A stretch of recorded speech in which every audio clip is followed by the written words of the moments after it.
बिस्मिल्लाहिर्रहमानिर्रहीम। काफ़ी दोस्तन जा सवाल व्हाट्सएप ते अचन पिया, तो उन्हीं जो काफ़ी सवाल है। त साईं, पंहिंजे मरहूमा ज़ाल के मुड़ुस गुसल ॾेई सघे थो या न, उन जे बारे में जवाब आहे त नथो ॾेई सघे। फ़िक़हा इकराम रहमहुल्लाह ताला फरमाइनि था, औरत मरी वञे त मुड़ुस न उनखे वेंजारे सघे थो, न छुई सघे थो ऐं ॾिसण जी मना नाहे। बहार शरीयत हिस्सो चौथों सुफ़ो नंबर 135 ते इन ॻाल्हि जो दलील आहे। ऐं वरी ॿियो सवाल आहे, छा मुड़ुस पंहिंजी मरहूमा ज़ाल जो मुंहुं बि ॾिसी सघे थी या न? छा मुड़ुस पंहिंजे मरहूमा ज़ाल जो मुंहुं बि ॾिसी सघे थो या न, जेकी ज़ाल फ़ौत थी वञे थी? उन जो जवाबु इहो आहे, मुंहुं ॾिसी सघे थो। बहार शरीयत में इन ॻाल्हि जो दलील आहे। पर अवाम में जेको ही मशहूरु आहे त मुड़ुस औरत जी जनाज़े के न कुलो ॾेई सघे थो, न क़ब्र में लाहे सघे थो, न ई मुंहुं ॾिसी सघे थो, उहो बिल्कुलु ग़लति आहे। सिर्फ़ु वेंजारे ऐं उन जे बदन खे बिना रुकावट जे हथ लॻाइण जी मना आहे। इन ई मसइले सवाल जो दलील बहार शरीयत हिस्सो चौथों सुफ़ो नंबर 135 ते इन ॻाल्हि जो दलील आहे। टियों सवाल आहे त मुड़ुस पंहिंजे ज़ाल खे नथो वेंजारे सघे, जॾहिं त ज़ाल पंहिंजे मुड़ुस खे वेंजारे सघे थी। हिन में कहिड़ी हिकमत आहे? इन ई ॻाल्हि जो जवाबु कहिड़ो आहे?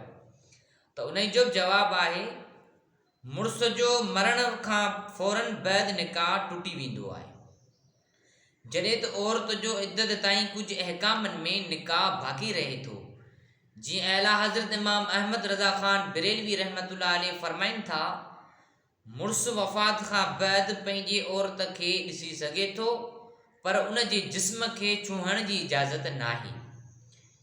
उन लाइ जो मौत वाक़ई थी वञण सां निकाह टुटी पवंदो आहे ऐं औरत जेसिताईं इद्दत में आहे पंहिंजे मुर्दे मुड़ुस जो बदन छुई सघे थी, उनखे गुस्ल ॾेई सघे थी, जॾहिं त उन खां अॻु बाई न थी चुकी हुजे। उन लाइ जो इद्दत जे सबबु औरत जे हक़ में उन जो निकाह बाक़ी रहंदो आहे। इहो उन ई जॻह ते मसइलो पेश अचे थो जिते मजबूरी थी वेंदी आहे, जिते मर्द जे लाइ को माण्हू न हूंदो आहे गुस्ल ॾियण जे लाइ, माण्हू ॻोल्हा कंदा आहिनि पर पढ़ियलु लिखियलु सुठो माण्हू न मिलंदो आहे।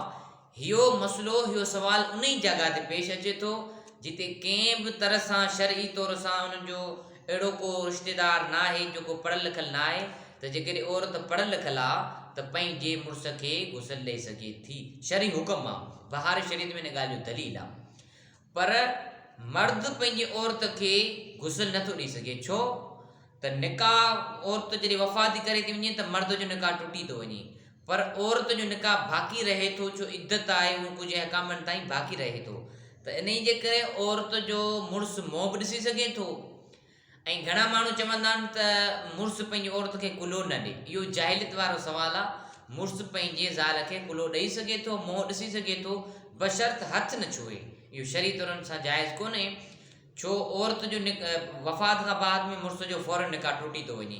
त इन जे लाइ शरई हुकुम इहो आहे त हथ रखण जी, हथ छुअण जी इजाज़त न आहे। बाक़ी कुलो ॾेई सघे थो, मुंहुं ॾिसी सघे थो, को बि एतिराज़ न आहे। अल्लाह पाक खां दुआ आहे हुज़ूर सल्लल्लाहु अलैहि वसल्लम जी शरीयत ते अमल करण जी तौफ़ीक़ अता फ़रमाए। वमा अलैना इल्लल बलागुल मुबीन।